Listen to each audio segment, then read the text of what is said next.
you were unhappy, miserable, unfulfilled, but now that you're gone, I know you had to go. I didn't know you were unfaithful, scandalous, I was a fool to believe we were in love. I didn't know you were unhappy, miserable, unfulfilled, but now that you're gone, I know you had to go. I didn't know you were unfaithful, scandalous, I was a fool to believe we were in love.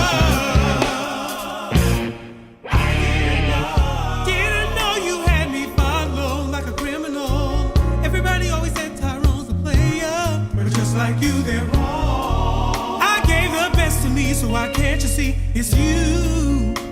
It's you who will be missing out. My friends kept telling me, and now they laugh at me, girl, because I couldn't see the truth about you. I didn't know you weren't happy. No, unfulfilled, but now that you're gone, I know. I didn't know you were unfaithful, scandalous, I was a fool to believe we were in love. I didn't know.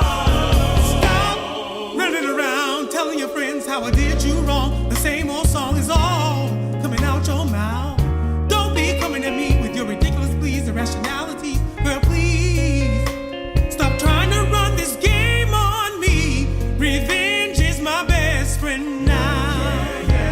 And I just can't see how you're gonna go and try to play a boy for a fool. I didn't know you were unhappy, miserable, unfulfilled, but now that you're gone, I know I had to go. I didn't know you were unfaithful, scandalous, and I was a fool to believe we were in love, true love. I didn't know you were unhappy, miserable, unfulfilled, but now that you're gone, I know you had to go. I didn't know you were unfaithful, and I was a fool to believe we were in love. Check this out.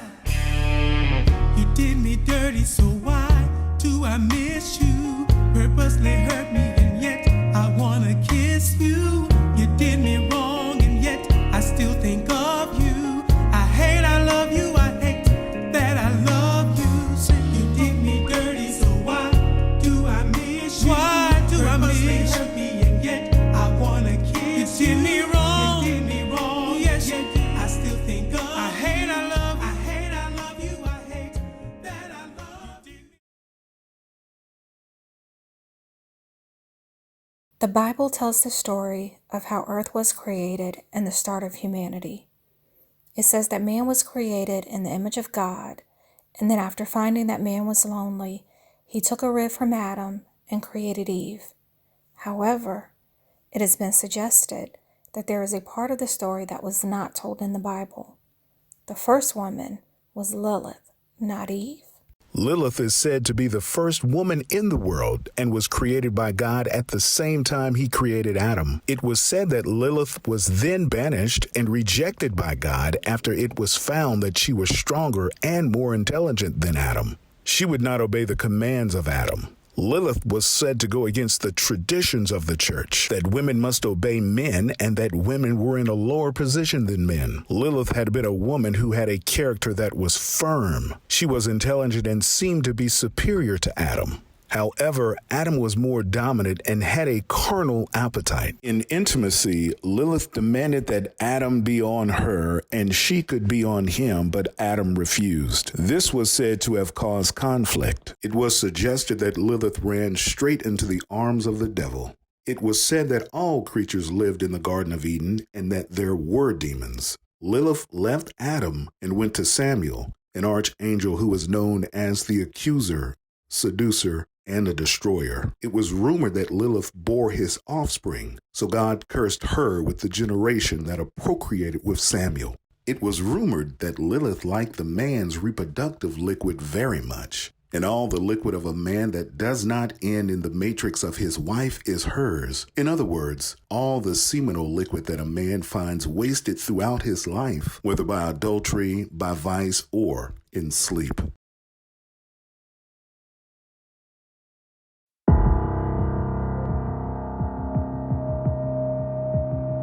Dumpster diving is the practice of foraging in garbage that has been put out on the street in dumpsters, garbage cans, etc. for discarded items that may still be valuable, useful, or fixable. In relationships, we are looking for treasure in someone else's trash. All right, you guys, there is a well of extra information, right? So we know that there's a synopsis that's given. There are many things. There's a synopsis given about Lilith. There's many things that are written. People say that there's missing books, there's missing information. God sculpted Adam, who had a flawless physique and ruggedly handsome features. He was made in God's image. Adam had a godlike personality, perfect, intelligent, emotions, and will. He possessed a brilliant mind, undiminished by sin. He had faultless emotions, including tender and totally unselfish love, the love of God himself. And the Lord fashioned into a woman the rib which he had taken from the man, and he brought her to the man. This was God's creative genius, unblemished grace and beauty, pure loveliness of face and form. Her mind, emotions, and will were unaffected by sin. Eve ended Adam's loneliness and filled his life with happiness. Their home was located in Eden, the perfect place. Eden was a luscious green pasture, blanketed with every beautiful and edible growing things. Side by side, they lived and labored in perfect harmony, sharing a sense of mutual interdependence, enjoying a freedom of communion and communication. They were inseparable. Adam and Eve had the favor of God on their life when they were placed in that garden with their assignments. What happened is the voice of the enemy came in and changed their mindset. How quickly can your mindset be shifted? How quickly can an outside influence change what you believe about your relationship? How quickly can someone else's opinion about your relationship cause you to be derailed or take you off into some far land that you were never meant to go? Satan used the tree of knowledge of good and evil to do his sinister work. Instead of fleeing from temptation, Eve flirted with it. She had everything a person could want in life, but she stood there and allowed her mind to meditate on the one thing she did not have until it became an obsession with her and brought her happy honeymoon to an unhappy termination. Guys, imagine this. Standing in the garden where she is assigned to be, in this beautiful place that God put her, gave her everything that she needs, and she allows the enemy to come in and talk to her. How many times has God given you something? How many times has that perfect relationship entered in and you allowed a toxic person, somebody that you have a toxic relationship with, to enter in? Let's talk about it, exes. Ooh, let's talk about ex-boyfriends or ex-girlfriends. Let's talk about ex-husbands or ex-wives. I was like, okay, that'd be fine, because he was always up under me, and, we were trying to get adjusted to each other and everything. And I went ahead and I let him, I was like, go ahead. I didn't want him to think I was this wife that he couldn't do anything or go anywhere. I just wanted him to feel like, he had a little bit of freedom and that I trusted him. However, I trusted him too much because later on,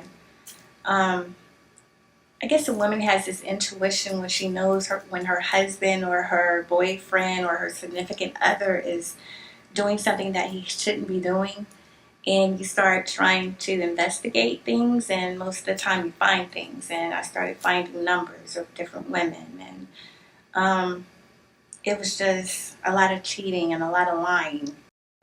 Early in the marriage, we were not having sex, and I didn't understand why. So I confronted him one day, and he said he had been to the doctor and found out he had gonorrhea. So I said, well, he said, you need to go to the doctor and be checked. And I said, well, how do you know that you didn't get it from me? He says, I know I didn't get it from you. It's a reoccurrence of a previous infection. So that sounded suspicious to me. So I went to the doctor and was tested, and it came back negative. And so I asked the doctor, was it possible to get a case of gonorrhea from a previous infection? He said, it's not likely, depending on how long ago he had it and if he had taken all the medication for it. So I didn't go into details with him. I just accepted what the doctor said, and then I realized that he had not gotten it from a reoccurrence, that he had been creeping. And when he placed them there, he gave both of them assignments. We all know from scripture, from learning, that Adam was placed first and Eve was taken from him. And he called her woman because she was a part of him that had a womb, basically, right? But they were placed there and they each were given roles and each given assignments. And because God gave them their assignments, there was no question about what they were supposed to do. What has happened to us today? Why do we find such an issue, or why do we take such an issue with having an assignment in a relationship? Why do we take exception to what God has said a man should be and a woman should be? Why do we take exception to what the Word has written, but yet we call ourselves Christians and we call ourselves those that are full of faith? The reality is that Adam had an assignment. God gave it to him. Eve had an assignment, and she was called the help suited to meet his needs. What does that mean to us today? It's written. The scripture tells us exactly what we should do.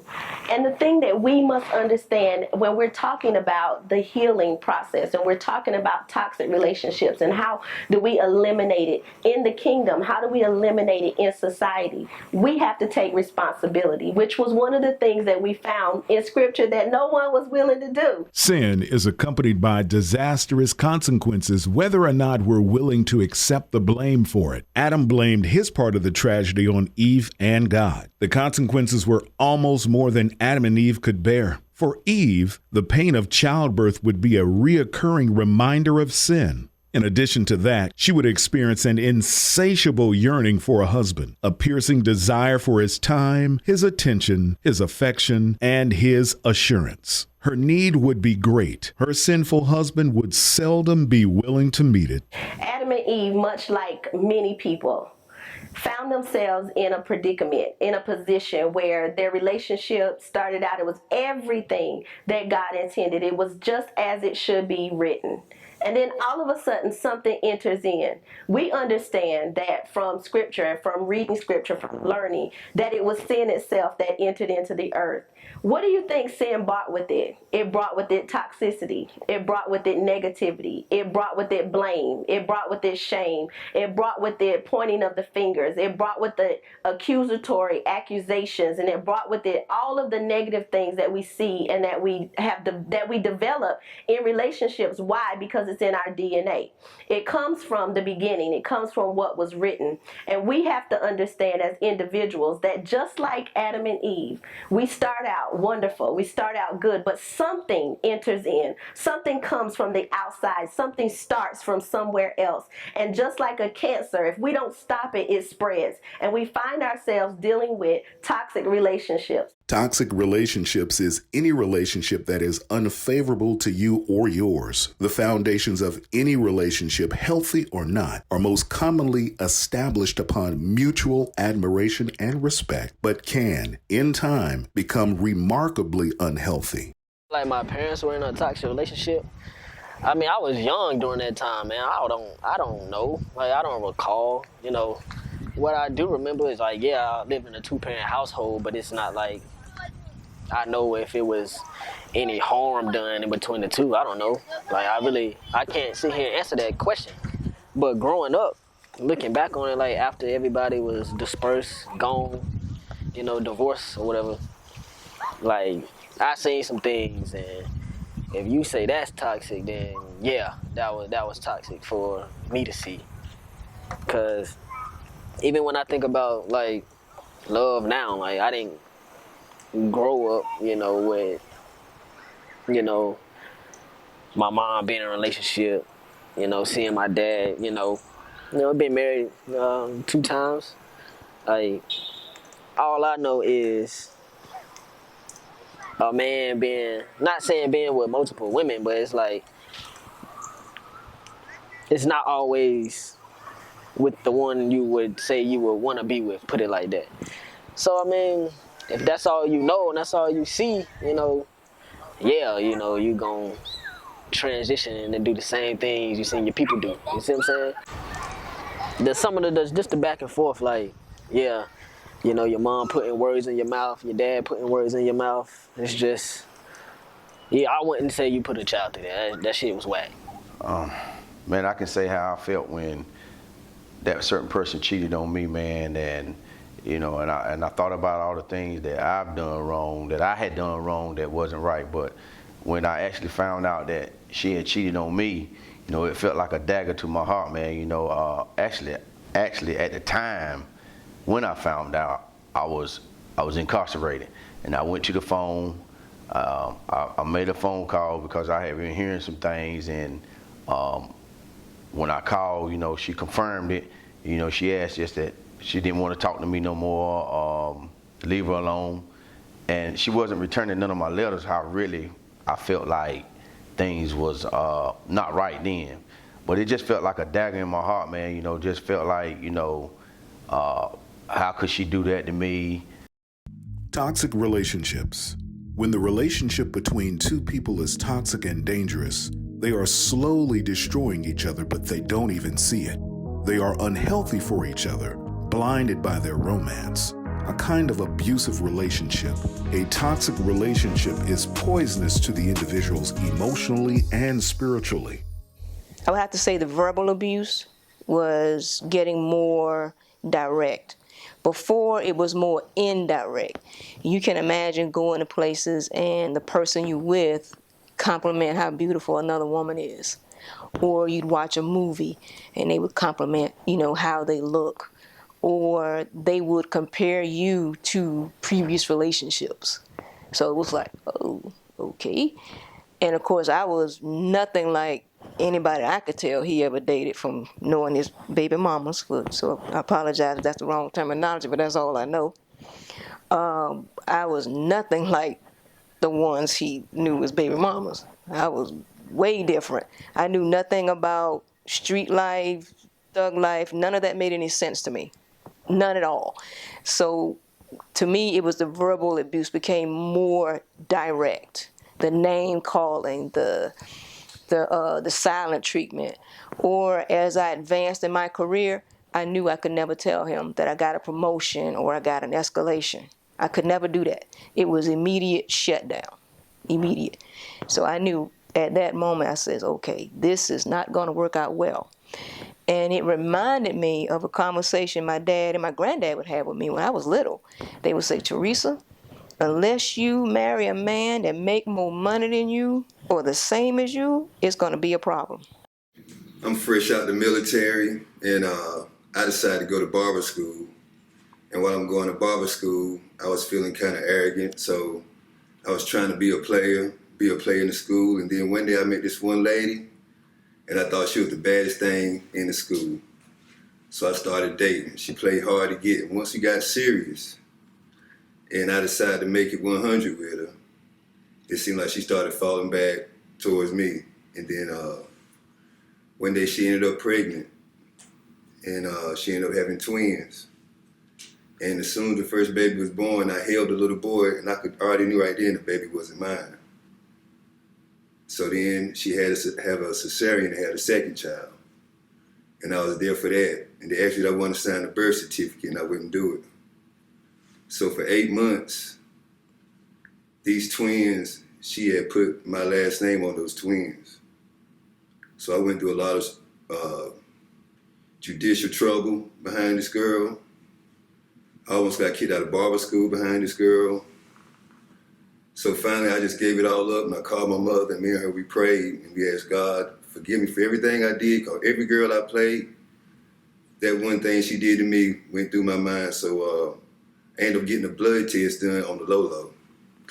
Once I got that blood test done, I called her up once I got the results, and I told her and the kids had to get out of my apartment. And when I got home that evening, only thing I had in there was a toothpick. Everything gone. His behavior was different, coming home late. The money issues were different. Money was always given for bills, but then there was a need for money throughout the week. Coming up short at things that we had made plans for. And then it took me a while to really realize what was going on. Things were missing around the house. And I finally came to the conclusion that my husband was an addict. My husband had a drug problem. At the time, I really didn't know exactly what he was doing. At first, I thought maybe he's gambling, or, I didn't know much, to be honest. I didn't know much about drug usage. And, in my mind, all I knew was what a crackhead looked like on TV. Signs you're in a toxic relationship. Number 1, it seems like you can't do anything right. Number 2, everything is about them and never about you. Number 3, you find yourself unable to enjoy good moments with this person. Number 4, you're uncomfortable being yourself around the person. Number 5, you're not allowed to grow and change. I didn't realize that my relationship was toxic until it was over. My fiance, father of my children, boyfriend of 16 years, spent a lot of time convincing me of who I wasn't. I didn't realize it until one of the biggest events of my life, my promotion, my first job going into social work. My job gave me this big promotional party. I asked him to come. He came, but he wasn't happy. And me being who I am, always being the people pleaser, I convinced everybody that he was okay. Little did I know later on that he really wasn't okay. He took me out for a celebratory dinner. And at this dinner, he grabbed my hand and he told me, he said, "You're the woman that I love, the woman I want to spend the rest of my life with. But it's 10 things I need to tell you. It's a few things you need to change about yourself if you want to continue to be with me." He said, "These are the 10 things I hate about you." And he started at number 1.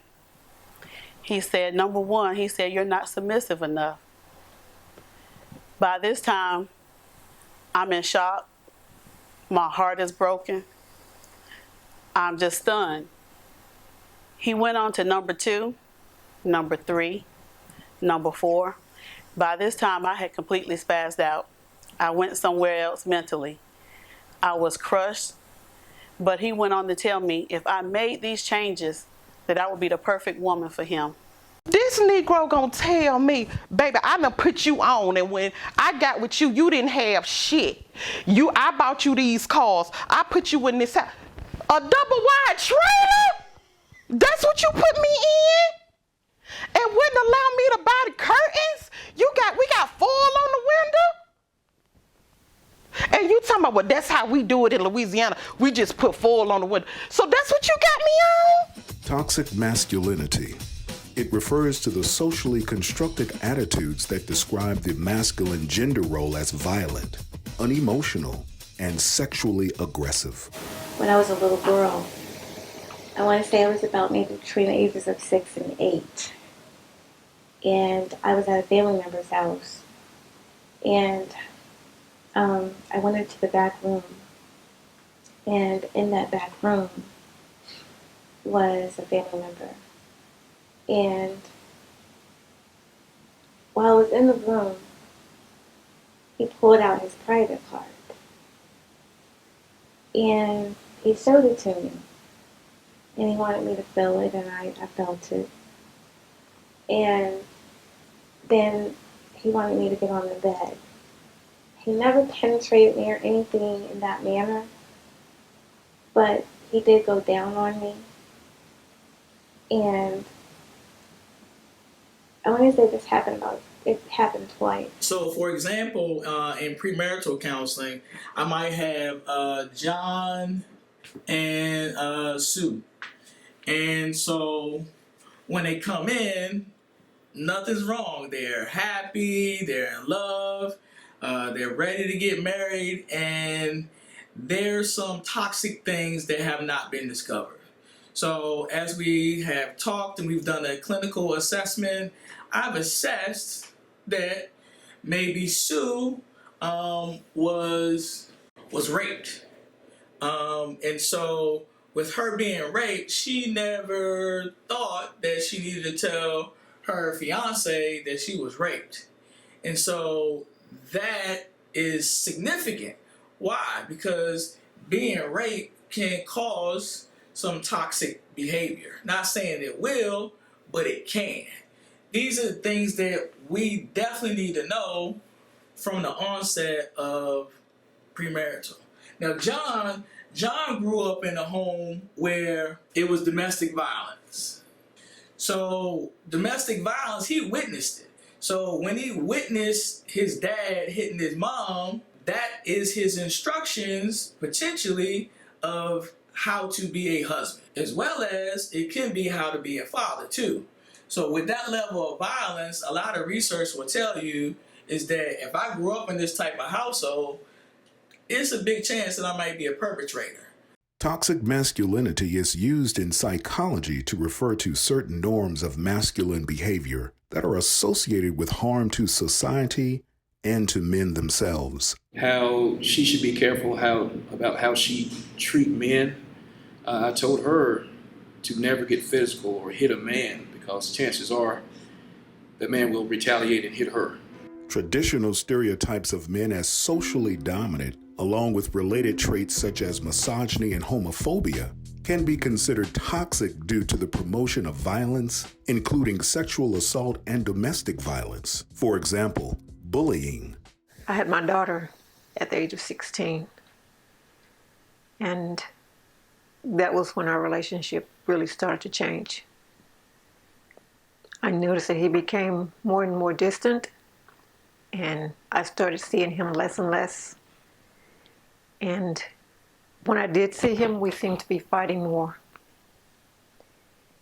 And I got scared because I didn't know what I was going to do at 16 with a baby. So when he came home and I asked him where he'd been, he was, I don't know if he'd been drinking or what, but he got really upset with me. And he dragged me out of bed.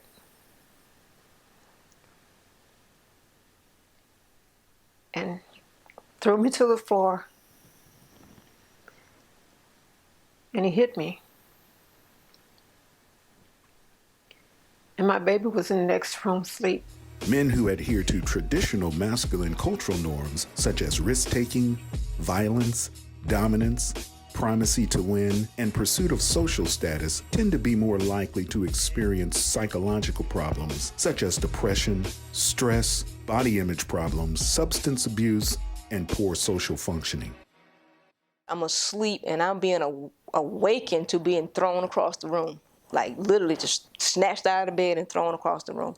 And he's on top of me hitting me. And I'm like, what in the... So at that moment, my fight or flight adrenaline kicks in. So I'm fighting back, not even knowing what. I am literally having a knockdown, drag out fight in my own bedroom. And I don't even know why.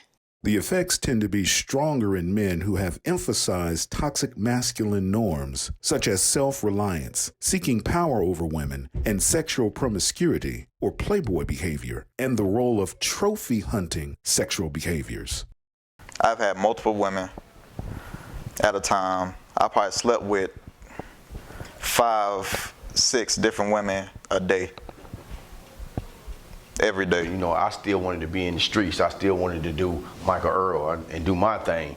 So I had different women that, you know, that I would see, you know, women that I would have sex with. You know, I wasn't ready for a committed relationship, and as a bachelor, you know, I dated multiple women simultaneously, and I just was not ready to commit to a relationship. That was something that I learned to take advantage of once I became pretty good in basketball in high school. And it wasn't that we was trying to be players, but once you found out that you had a personality where you could, you know, sway someone or be nice to them, and then if you could ever take it to the next level, you would. But the thing about Duplin County, where I grew up from, there wasn't but a few players, and those few players either had beef with each other and everybody was messing with the same person type deal. Then it started becoming like a competition thing, who could get the most phone numbers or who could meet the most women. And as you start doing that at an early age, like any drug, it can get addictive. The reason a lot of men cheat is because a lot of times the man's woman will not perform certain acts, sexual acts, in the bedroom. Some women don't want you pulling her hair. Some women don't want you spanking her. Some women don't want to involve other women or use certain toys. So if a man's not getting that at home and he find a woman that's willing to do it, then chances are greater that he will cheat. Cain and Abel were the first two sons of Adam and Eve. Cain, the firstborn, was a farmer, and his brother Abel was a shepherd. The preparation of this story is the offering. And Cain is asked for an offering, so he gives some vegetation, he gives some yield. But Abel makes the righteous decision to give the fatty part of the calf. He's giving God the best that he has. So therefore, the story teaches us that God favors Abel's offering. The brothers made sacrifices to God. Each offered his produce, but God favored Abel's sacrifice instead of Cain's. So Cain is angry, Cain is jealous, Cain is rocking, like we said earlier, like Guru from Gangstar. Your moment of truth is coming, and the shame shiesty cats that you hang with and do your thing with will set you up and wet you up. Near peep the language, it's universal. So Cain and Abel go out into the field. Cain then murdered Abel.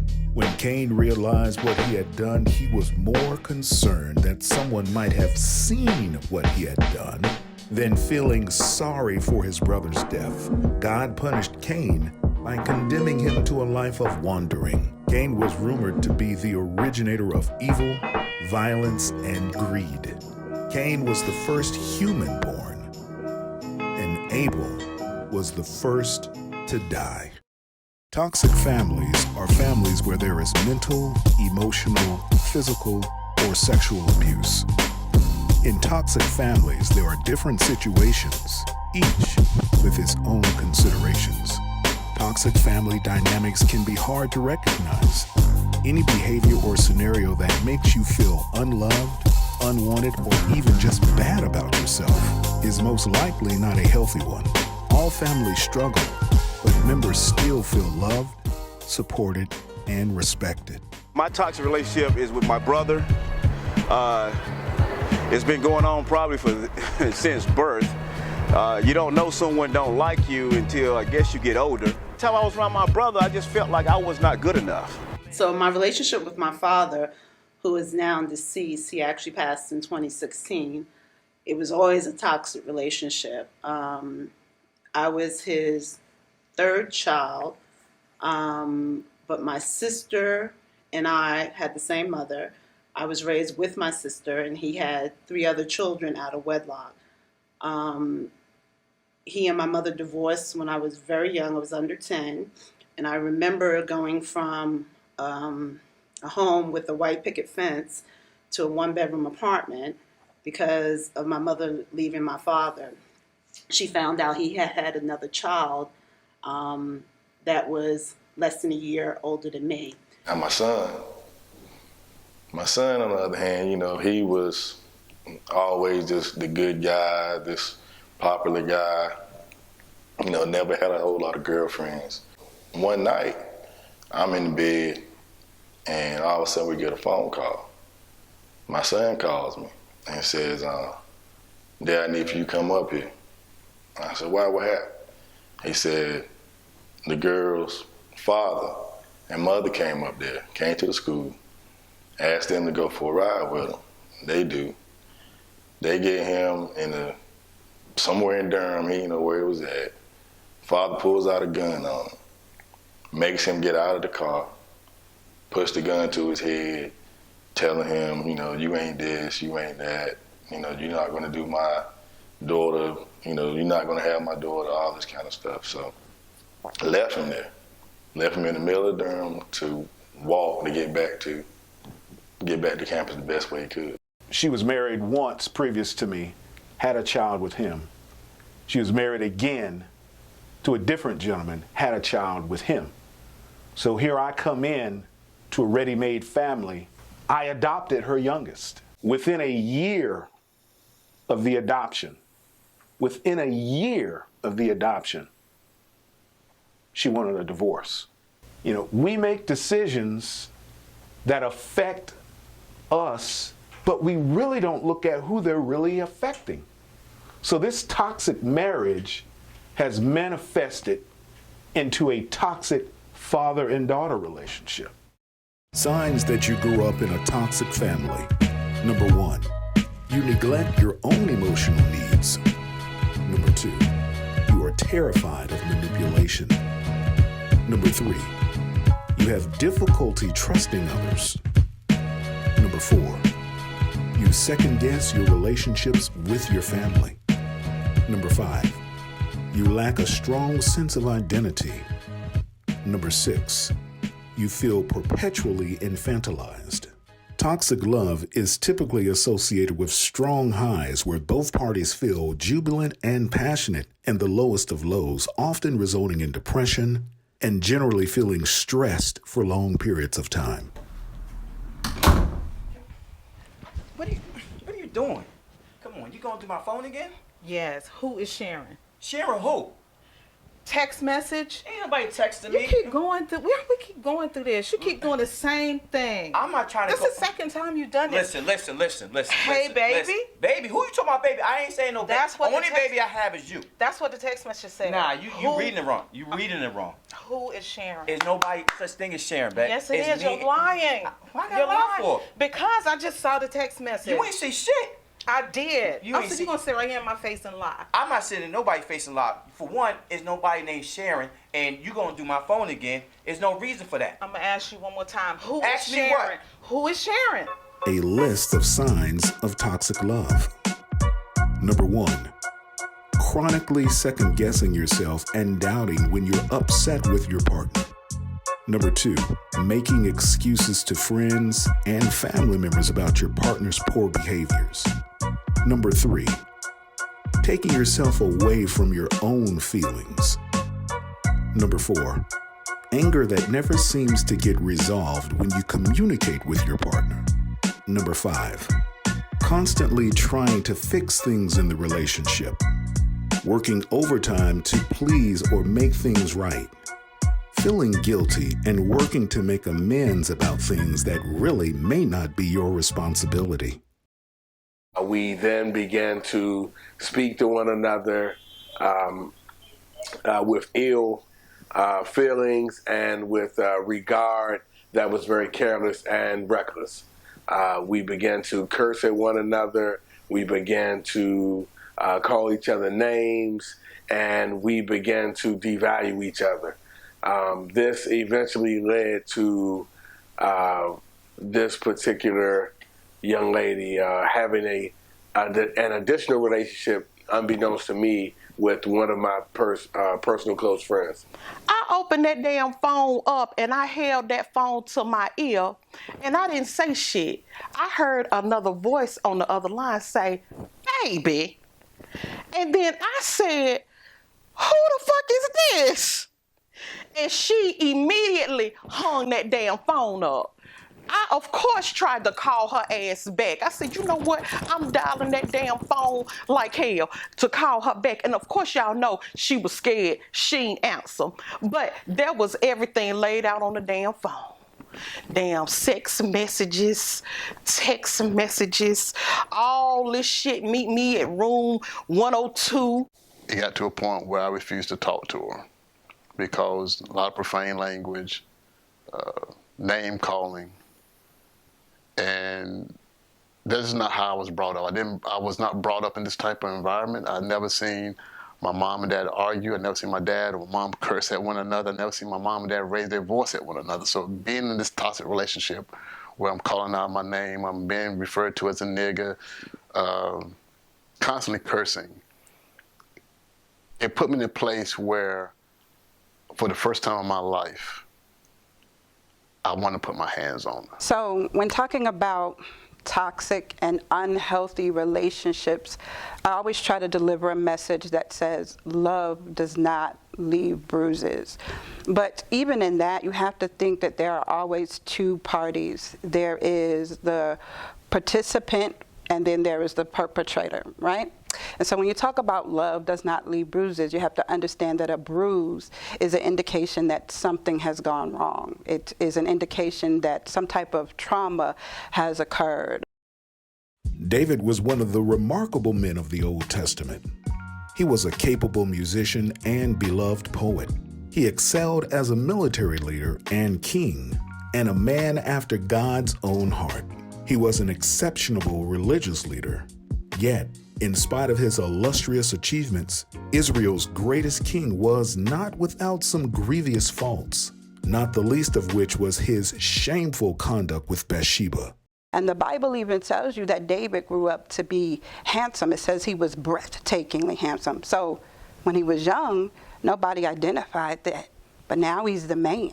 Now he's the king. David, who remained in Jerusalem, arose one evening from his bed and saw from the rooftop of his palace the beautiful Bathsheba, wife of Uriah, the Hittite, bathing. Inflamed with passion, the king sent for the immodest temptress, and with her committed adultery. His father, right, was messed up. That is his most important relationship. That's where he gets his identity. That's where he learns how to be a man. That's where he learns, you know what I mean, how this man thing is supposed to happen. When David was informed of Bathsheba's pregnancy, he was determined to conceal the sin. David summoned Uriah from the battlefield under the presumption that, while on furlough, Uriah would visit his wife, and thus, when Bathsheba's child was born, it would appear to be the offspring of Uriah. Uriah, however, being the patriotic warrior that he was, refused to indulge in the matrimonial pleasure, so as long as his comrades in arms were in battle. Frustrated, David then sought to intoxicate the soldier to break down his resistance, that he might go down to his wife and so cover the illegitimate conception. And it's easy to blame it on Bathsheba. That's what we do. We blame the victim. But he was the king. Women are drawn to money, power, and prestige. Was she really going to say no? David did everything he had to do to clean it up. In true desperate measure, King David sent Uriah back to the battlefront. King David ordered the troops to withdraw from him that he might be slain. Thus did the courageous warrior die, never knowing his wife's infidelity with the king of Israel. When Bathsheba heard of Uriah's death, she went through a period of grief. Afterward, she became King David's wife and had his son. But the problem was there was a glitch in the system.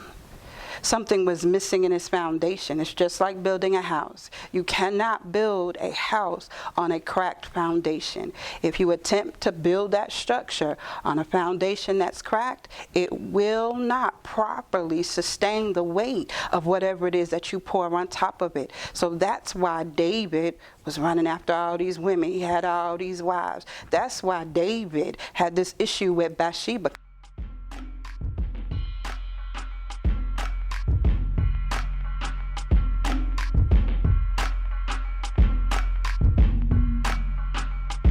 I see you, dark soul, unrelenting destroyer, cold heart, reckless in your betrayal.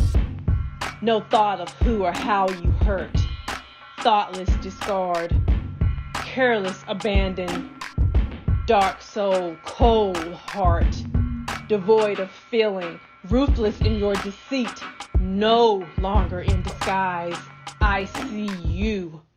Narcissistic personality disorder, one of several types of personality disorders, is a mental condition in which people have an inflated sense of their own importance, a deep need of excessive attention and admiration, troubled relationships, and a lack of empathy for others. So one of the hardest diagnoses to deal with as it relates to toxic behaviors is a narcissistic personality disorder. typically when, I have a couple that comes in and I assess that that person is narcissistic, the way they typically get you is the charisma, the charm, being grandiose. They're just pretty much always on top of the world. And they make you feel good. And so if they make you feel good, you just kind of just get, sucked into that person's world. Narcissists are some of the most, I think, dangerous and harmful people out there because they leave this trail of brokenness and damage behind for other people to clean up. 11 signs you are dating a narcissist. Number 1, they are charming as fuck at first. Number 2, they hog the conversation, talking about how great they are. And they like to make everything revolve around them, even if the topic is not about them. Number 3, they feed off your compliments. Number 4, they lack empathy. Number 5, they don't have any or many long-term friends. Number 6, they pick on you constantly. Number 7, they gaslight you. The gaslighting is when they make you think that you are the crazy one. Number 8, they dance around defining the relationship. Number 9, they think they're right about everything and never apologize. Number 10, they panic when you try to break up with them. Hey, why aren't we together? And she tells me, we been broke up. Can you imagine being in a relationship where you think you're in a relationship, but the other person has already moved on from you? I found myself begging, stay with me. Number 11, and when you show them you're really done, they lash out. A toxic relationship is a relationship characterized by behaviors on the part of the toxic partner that is emotionally and not infrequently physically damaging to their partner. Because the sex was horrible. It was horrible. He had a nice package, don't get me wrong, and it's pretty. But his sexual skills were horrible. And in the 20 years, I can't think of a time where, wow, that was good. It made you tired. It definitely made you tired. But was it fulfilling? No. Was it satisfying? No. You sort of just going through the motion. It was almost like it was emotionless. Passion, intermittent. It wasn't consistent. So for him to withhold sex was like, good, I get a break. But at the same time, you knew, okay, who is it now? So you're either hot or you're cold. It can be painful, very painful. At times, it can be completely different, perverted. You're like, I said, who? I say, all right, who is this now? Also, you will start noticing the smell is different. The feel is different. Whenever there's another woman, you could tell.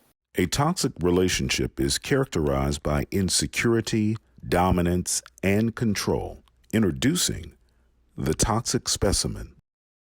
Number 1, the narcissist makes everything about them, manipulates you to serve their needs. Extremely charming and intoxicating. I'm the toxic one. I date women, or I've dated women that I've known that can't have children. And that is my biggest thing.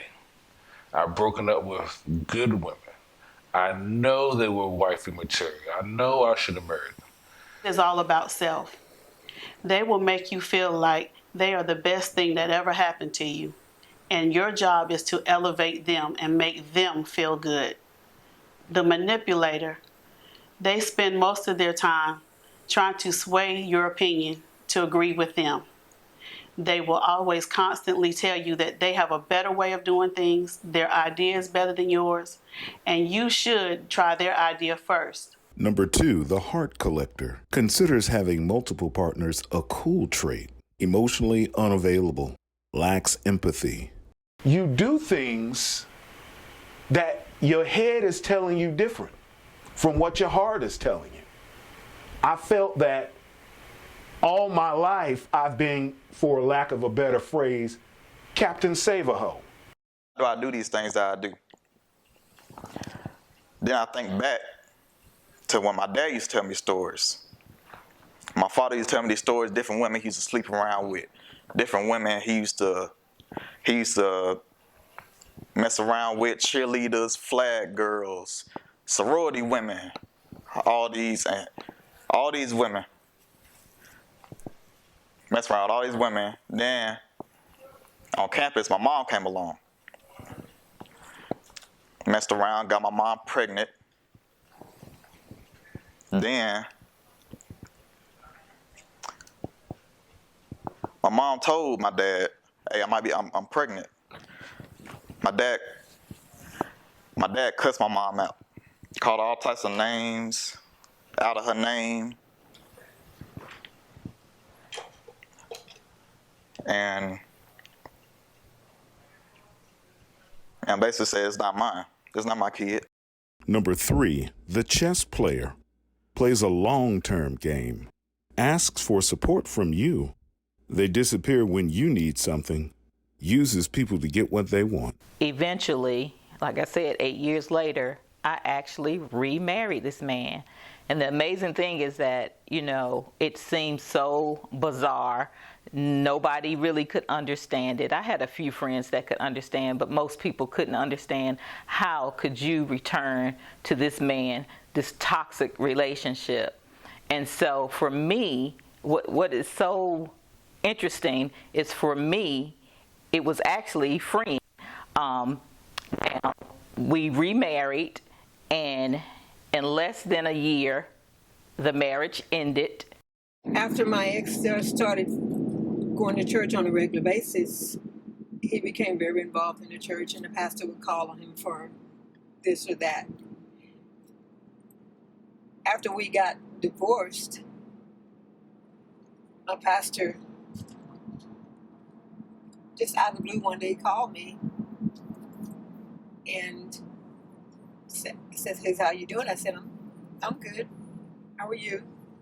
"Where is this going?" I said, "Are you trying to have a relationship with me or what?" He starts backpedaling. He goes, "Oh, no. He's like, my life is complicated right now."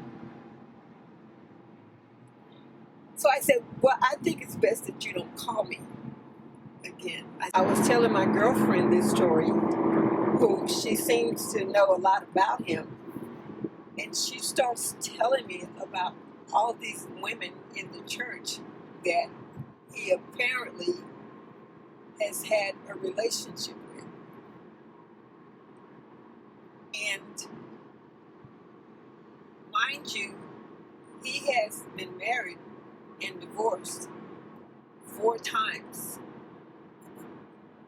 So I feel like if I had not put a stop to it, he would have been another man trying to prey on me like my ex. Number 4, the two-faced reaper, acts a certain way in front of you, says toxic things about you when you're not around. It's unbelievable how a person can actually be Dr. Jekyll and Mr. Hyde. You have no idea when it's coming or how it's coming. It just happens. For me, it started just like any other relationship would start. You think you've met someone decent. You think you've met someone nice. But with a narcissist, they do a technique called mirroring.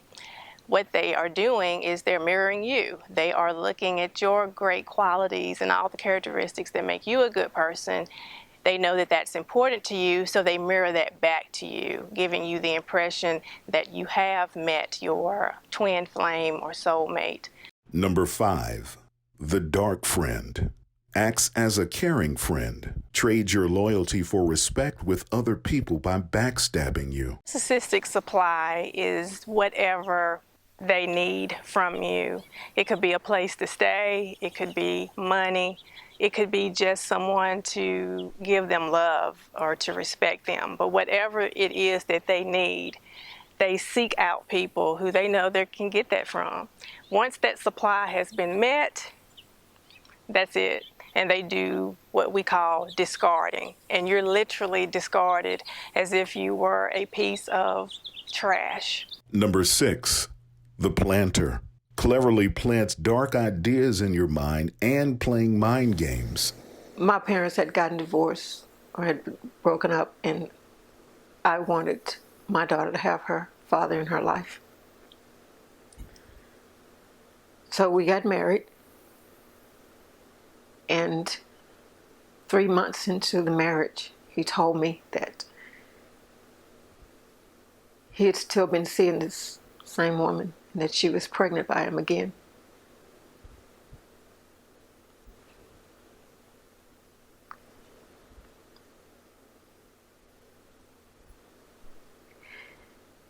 And not long after that, I found that I was pregnant again. And I told him, and he told me he didn't want to have a baby with me. And if I wanted to have a baby, I had to get out of the marriage. So I did everything that I could to lose that baby. Everything short of having an abortion. And 4 months into the pregnancy, I had a miscarriage. He was laying in the bed asleep, and I was laying next to him in pain. And I woke him up and told him I was hurting. He wouldn't even get up. So I crawled out of bed to the bathroom, and I miscarried my baby sitting on the toilet.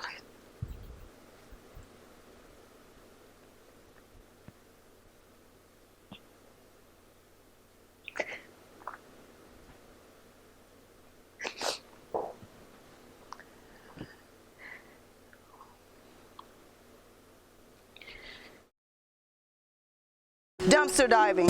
What does your dumpster look like? Are you consistently diving into garbage, constantly fighting with all your might, while trying to hold on to toxic relationships and people that serve no purpose and value in your life? This trash comes with an odor.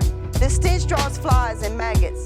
The maggots eventually will eat away at your heart and your soul, and you will rot and decay. What choice will you make today? Full of waste, nasty, disgusting, stinking trash bags must disappear. Allow the healing to break through for you. It's a new rebirth of self-freedom that would allow you to manage your waste. As honest awareness of oneself and acceptance of that truth is the first step toward change, for you can't change what you don't know or don't acknowledge.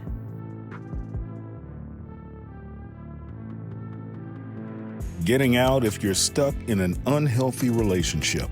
Number 1, make a commitment. Decide once and for all you are going to end it. Number 2, enlist support from family and friends. Number 3, make a clean break.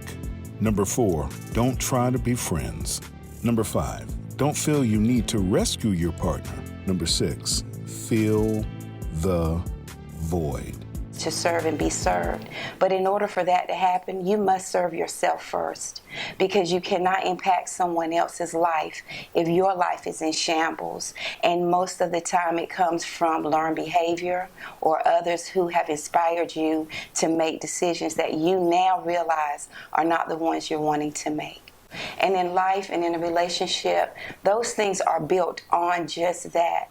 We're wanting to understand ourselves in order to make a difference for others. So we get in the car, everything good. I'm like, how you doing? Like, everything all right? I could just see in her eyes like she was crying. And I was like, yeah, this not gonna go so well. We started the conversation off with, I really love you and I wish the best for you, but I don't feel like I can do this anymore. And me, I was feeling the same way, but I don't feel like I was man enough to actually, you know, tell her that, because I felt like I was gonna lose my everything. You know, I basically grew with this woman to my adulthood, from my childhood, my teenhood. So to hear those words, I'm like, all right, you know, me being, I ain't gonna say a sad puppy, but, you know, I'm being like, nah, like, we can work this out. What is there I can do to make you feel whole again? What can I do to make you feel like I deserve you, basically? She was like, it's nothing. It's nothing you can do. It's nothing. Like, I'm completely tired emotionally. I'm drained emotionally. Like, so I'm like, what you saying to me? Like, you don't love me no more? Like, it's no spark no more? Like, what is it? No, William, like, I don't love you. Just no communication left between the two of us, and if I don't like you no more, if I don't feel in my heart, in my gut, and in love, it's time for me to go. 10 steps to end a toxic relationship. Number 1, step out of denial.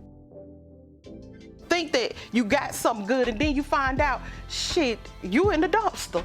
And not only was I in the dumpster, I lived in the dumpster.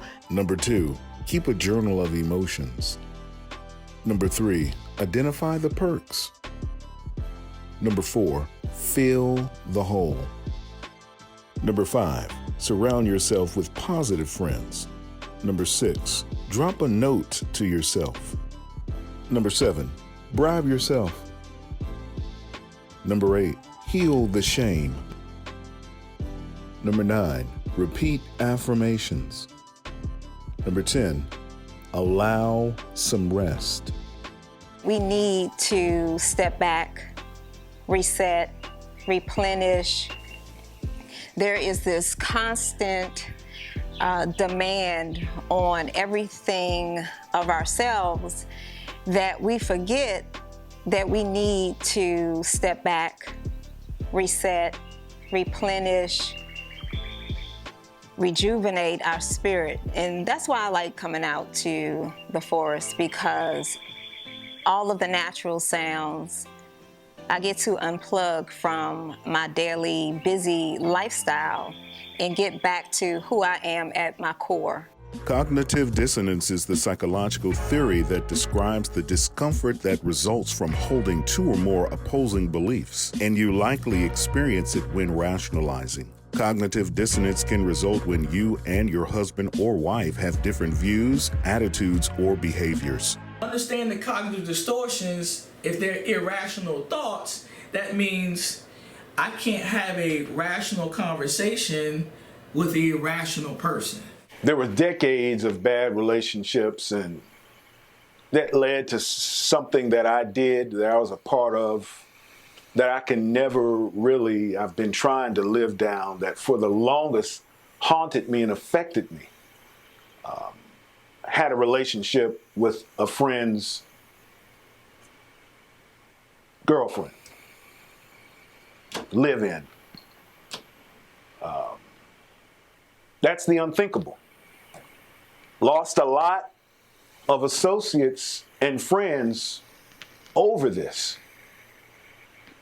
We're cool now, but this is what I'm talking about. In my mind, because I did that, the divorce that I got was a direct reflection of what I did. It was payback in my mind. In abusive relationships, the survivor may justify the abuser's behavior and downplay what happened and how it made them feel to reduce the cognitive dissonance. The survivor in these types of relationships have trouble deciding whether to stay or leave, since they may view the violence as an exception that doesn't represent the person's past behaviors. What should I become aware of? That's the number one question that we sometimes just don't focus on. So in that content and understanding, you have to really process it and dissect yourself to know what to do. 7 lessons after leaving toxic relationships. Number 1, setting boundaries. breaking away from unhealthy, highly critical, or controlling people can help us set more definite boundaries in all our future relationships. You know, when any female, it's like, I always revert back to that old wheel. Like, I can tell myself, like, all right, this are things you can't do, because I know those are things that you did in the past that, you know, caused that. So now it's like, whatever situation I'm in, whoever I'm with, it's like everything can be all good.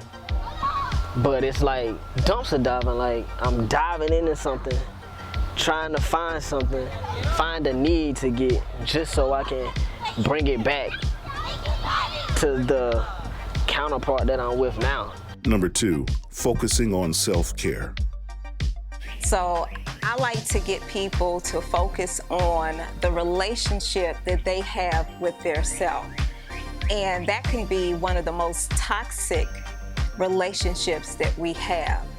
Not taking care of ourselves, our self-care, not eating well, not working out.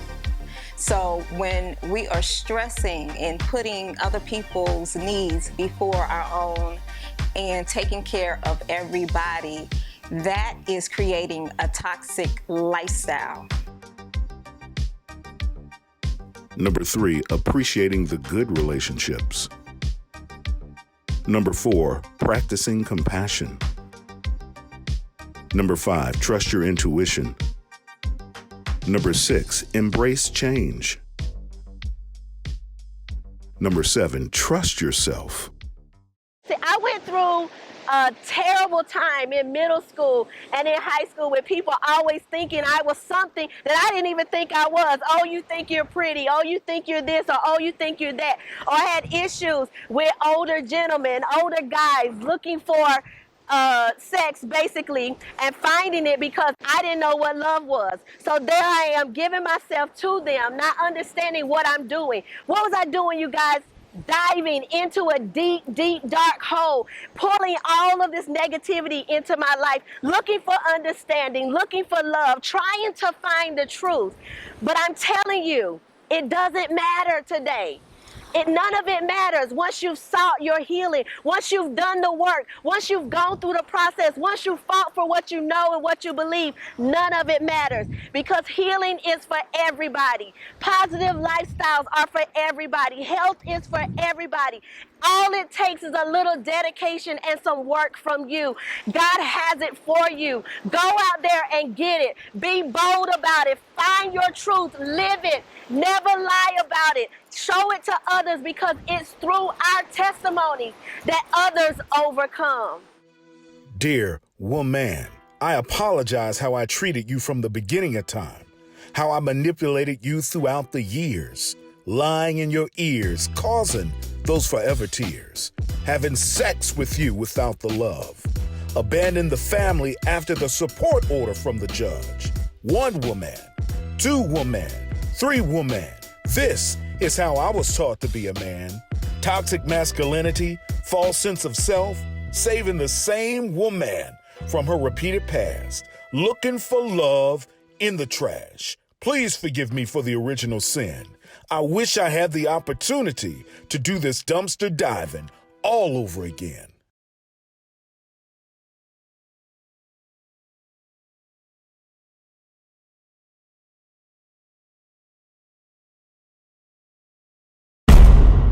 Damn, what a fucking nightmare.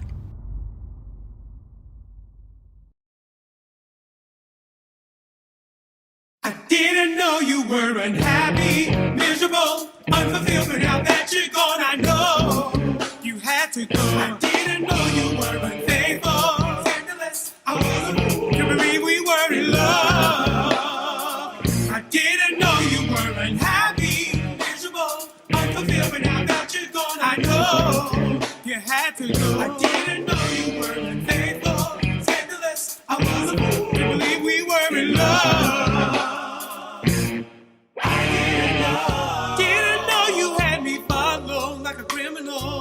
Everybody always said Tyrone's a player, but just like you, they're wrong. I gave the best to me, so why can't you see it's you? It's you who will be missing out. My friends kept telling me, yeah, yeah. And now they laugh at me, girl, because I couldn't see the truth about you. I didn't know you weren't happy. No, unfulfilled. Now that you're gone, I know you had to go. I didn't know you weren't faithful. Scandalous, I was a fool to believe we were in love. I didn't know. Stop running around telling your friends how I did you wrong. The same old song is all coming out your mouth. Don't be coming at me with your ridiculous pleas and rationality. Girl, please stop trying to run this game on me. Revenge is my best friend now. And I just can't see how you're gonna go and try to play a boy for a fool. I didn't know you weren't happy, miserable, unfulfilled, but now that you're gone, I know I had to go. I didn't know you weren't faithful, scandalous, and I was a fool to believe we were in love. True love. I didn't know you were unhappy, miserable, unfulfilled, but now that you're gone, I know you had to go. I didn't know you were unfaithful, scandalous, and I was a fool to believe we were in love. Check this out. You did me dirty, so why do I miss you? Purposely hurt me, and yet I wanna kiss you. You did me wrong, and yet I still think of you. I hate I love you, I hate that I love you. So you did me dirty, so why do I miss you? Why do I miss you? Hurt me, and yet I wanna kiss you. You did me wrong, yes, yet I still think of you. I hate I love you, I hate that I love you. You did me dirty, so why do I miss you? Why do I miss you? And yet I wanna kiss you. You did me wrong, yes you did, girl. I still think of you. I hate I love you, I hate that I love you. You did me dirty, so why do I miss you? Why do I miss you? And yet I wanna kiss you. You did me wrong, yes you did, girl. I still think of you. I hate I love you, I hate I love you, I hate I love you, that I love you. You did me dirty, so why do I miss you? So why do I miss you?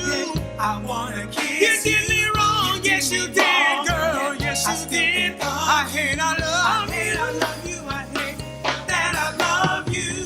I'll be alright, I'll be just fine, just say bye-bye. I'll be alright, I'll be just fine, oh yes I will. Just say bye-bye. I'll be alright, oh yes I will. Just fine, just say bye-bye. I'll be alright, I'll be just fine. I'll be just fine, just say bye-bye. I'll be alright, I'll be just fine. Oh yes I will. Just say bye-bye. I'll be just fine, I'll be alright. I'll be just fine. Say bye-bye.